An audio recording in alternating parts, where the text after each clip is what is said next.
Good day and welcome to my channel. It's me again, your French girl, and I'm here with more videos. There are a lot of stuffs I have for you today. Can you guess what we're going to be learning today? French pronouns. French pronouns. So French pronouns are like English pronouns, right? They are words that replace nouns. So in order to be a natural speaker, you need to use them in your everyday speech. Okay, it's inevitable. We use them in our everyday speech. So there are a lot of pronouns, about 15 different types of pronouns, which are classified under two major types: the personal pronouns and the impersonal pronouns. And under the personal pronouns, we have other pronouns as well, but we're going to be focusing on subject pronouns. So today we're going to be learning subject pronouns, which are the basic pronouns. As a beginner, you need to learn subject pronouns first before other pronouns. Other pronouns will come later, but now we need to learn subject pronouns. The subject pronouns are pronouns that begin a sentence. Okay, they act as a subject of the sentence. And while starting the sentence, the first letter of that pronoun is capitalized, just like the nouns. Okay, so remember, there are words that replace the nouns in the sentence. We have the singular and the plural pronouns. We have the first person, second person, third person singular. Then we have the first person, second person, and third person plural. So under the singular, we have je, the first person. We have tu, the second person. We have il, elle, on as the third person. Okay, je is the first person, which means I. Tu is the second person, which means you. You as informal, when you're talking to a person you're familiar with or your age mate. Then we have il, elle, on. Il means he, elle means she. On can mean it, we, they, or one. The second group is the plural, where you have nous, which means we, vous, which means you, when you're talking to a group of people or when you're talking to someone who is older than you. It's a formal way of saying you.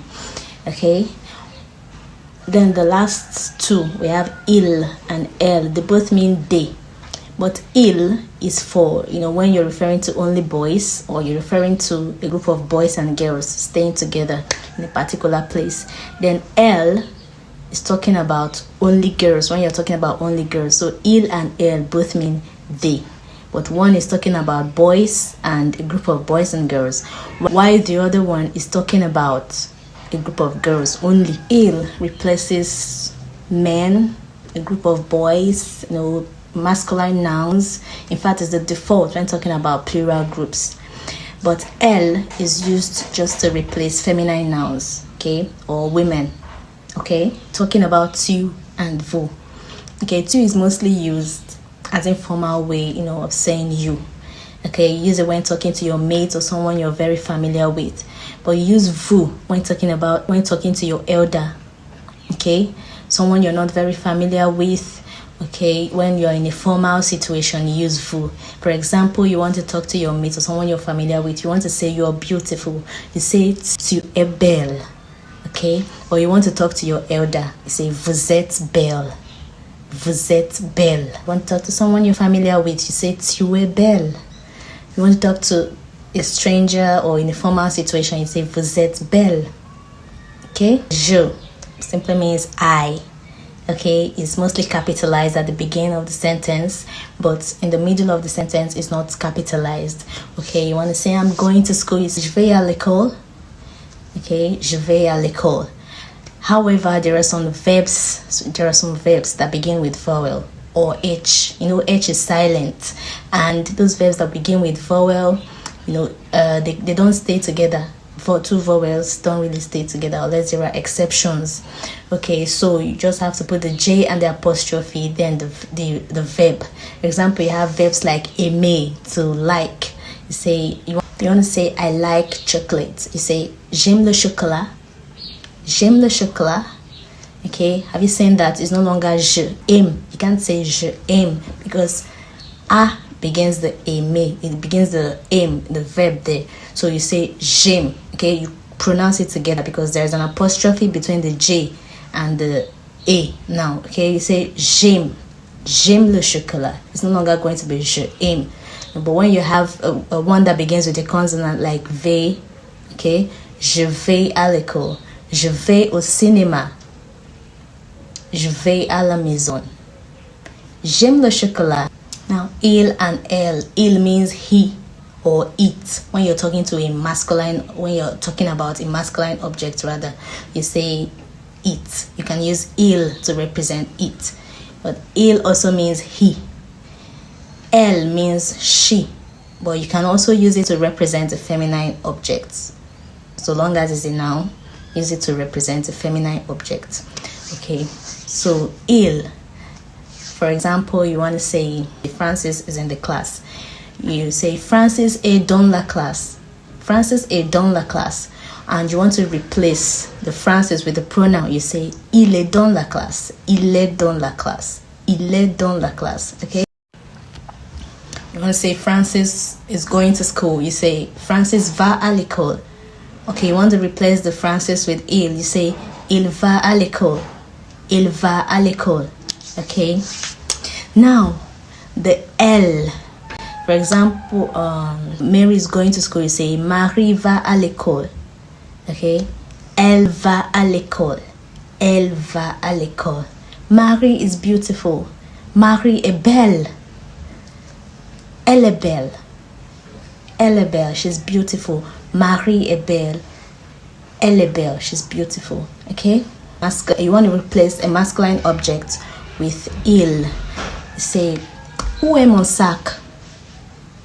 The response would be, il est derrière la classe. Il est derrière la classe. Il est derrière la classe. Okay, so the il there now is talking about the bag. Où est mon sac? Where is my bag? Il est derrière la classe. It is at the back of the class. Okay, the il there represents the bag which is being asked of. Okay, now when you're talking about a feminine object, je cherche ma robe. Où est ma robe? Then someone tells you, elle est dans l'armoire. That is, it is in the wardrobe. Okay, where is my dress? It is in the wardrobe. Où est ma robe? Elle est dans l'armoire. Now the plural il and elle, like I told you, the il is used to replace masculine nouns. It's used to replace men. It's used to replace boys. Anything masculine as long as it's a noun. So the plural il is used to replace plural nouns. Okay, for example, when you say où sont les étudiants? Where are the students? Ils sont dans la classe. They are in the class. Ils sont dans la classe. And the ils there represents les étudiants, the students. Now the students are boys and girls. Okay, so il also represents a mixture of boys and girls. Okay, now talking about elle, Lucy and Mary are going home. Lucy et Marie vont à la maison. Lucy et Marie vont à la maison. Okay, so you say elles vont à la maison. They are going home. Martin et François vont à la maison. Now you want to replace Martin et François with the pronoun, with the correct pronoun. Martin et François vont à la maison. You say ils vont à la maison. So ils represents Martin et François in the sentence because they are both males. Martin et François, they are represented by ils. Ils vont à la maison. Now we've come to the end of the lesson today. I hope you enjoyed today's lesson. So it's been all about subject pronouns. It's just a simple topic and it's something we use in our everyday lives. As a natural speaker of French, if you want to be a very fluent speaker of French, of course, you need to know how to use your pronouns accurately. Okay, please remember to subscribe to our channel and like our videos, comment whatever you want to comment. Okay, we use it for your own benefit. Tigney, Chapuzing.